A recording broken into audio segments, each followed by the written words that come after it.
Good morning বন্ধুরা, সবাই কেমন আছো? আশা করি সবাই ভালো আছো, আমিও ভালো আছি। তো একটা নতুন ভিডিও নিয়ে চলে এসেছি। দেখতেই পাচ্ছ, আমরা কিন্তু সব লাগেজ ফ্যাগেজ নিয়ে আমরা কিন্তু এখন চলে এসেছি কোথায়? ব্যান্ডেল স্টেশনে। হ্যাঁ, সব লাগেজপত্র নিয়ে গুছিয়ে গেছি, নিয়ে চলে এসেছি। তো কোথায় যাচ্ছি? আমরা যাচ্ছি দীঘায়। হ্যাঁ, গরমের ছুটিতে, প্রচুর গরমে তো মনটাকে শান্ত করার জন্য বলতেই পারো, সবাই মিলে ছেলে মেয়েদের খুশি করার জন্য।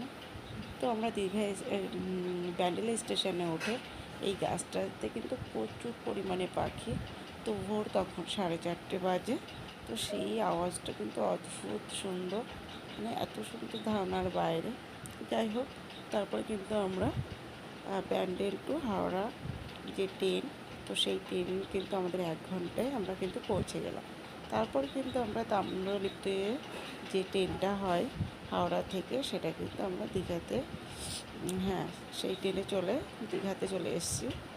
তো এবার দেখতে পাচ্ছ, এই ট্রেনটি কিন্তু প্রচুর পরিমাণে লোক আর প্রচুর পরিমাণে ভিড় হয়। তা সত্ত্বেও, হ্যাঁ, ঠিক আমরা এই রোদ গরমে কিন্তু, হ্যাঁ, কষ্ট করে সবাই কিন্তু বেরিয়ে পড়েছি।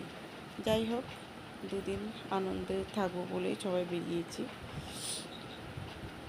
তারপর আমরা কিন্তু চলে এসেছি কিন্তু দীঘায়। হ্যাঁ, দীঘার আমরা এবার একটা কিন্তু ওপরে যে ছাদ আছে, যে কী বলে ওগুলো, টোটো না কি জানি না, না ইঞ্জিন ভ্যান, তো সেটাতে আমরা সবাই চেপে, আমাদের কিন্তু আগের থেকেই বুকিং করা ছিল রুমগুলো, তাই জন্য কোনো অসুবিধা হয়নি। আমরা কিন্তু জাহাজ বাড়ির সামনে কিন্তু আমরা চলে এসেছি। তো তারপরে তোমাদের আমরা রুমটা দেখাচ্ছি, দেখবে অসম্ভব সুন্দর ছিল আমাদের রুমগুলো, ধারণার বাইরে। তারপরে কিন্তু আমরা কিন্তু রুমে একটু রেস্ট নিয়ে, একটু টিফিন করে, খাওয়া দাওয়া করে, তারপরে কিন্তু আমরা বেরিয়ে পড়লাম সমুদ্রের জলে। হ্যাঁ, সেখান দিয়ে কিন্তু অসম্ভব সুন্দরভাবে আমরা স্নান টান করে, হ্যাঁ, যাই হোক, তারপরে কিন্তু আমরা একটু তখন কিন্তু প্রায় বাজে 4:30-5টা বাজে, তখন কিন্তু আমরা জল থেকে উঠে এসেছি। তবে কিন্তু আমরা একটু বাচ্চা যেহেতু ছিল, মিউজিয়ামগুলো ঘুরে টুরে চলে এসেছি।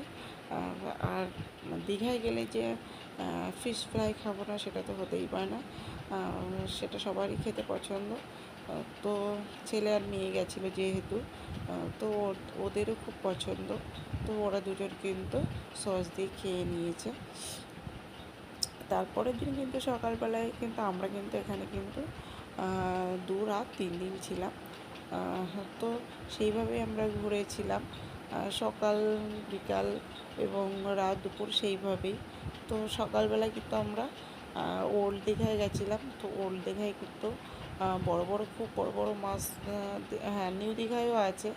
আর যে এই পাথরগুলোর উপরে দাঁড়িয়ে জলের যে ঢেউটা নিচ্ছিলাম বা উপভোগ করছিলাম।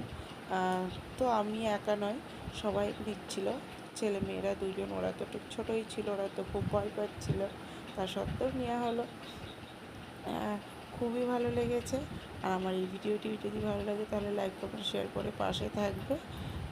আর কে কে এই দীঘায় গেছো এই গরমের ছুটিতে, অবশ্যই কমেন্ট করবে। আর আমার ছেলে তো মানে কি বলবো, এত আনন্দ, এত আনন্দ যে জলের উপর দিয়ে ছুটে ছুটে বেড়াচ্ছে। তোমরা এই ভিডিওটাতে সবটাই দেখতে পাবে, স্কিপ না করলে।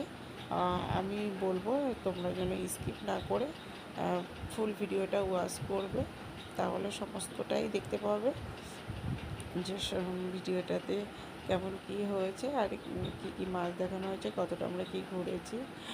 মিউজিয়ামগুলোতে গেলে বাচ্চারা অনেকটা শিখতে পারবে, অনেকটা দেখার জিনিস আছে।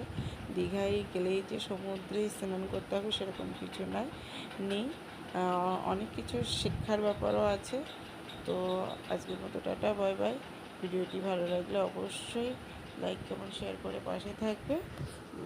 আর জানাতে ভুলবে না যে তোমরা কারা কারা দীঘায় গেছো, আর মানে এই গরমের ছুটিতে দীঘায় গেছো, সেটা অবশ্যই জানাবে। Bye bye, tata.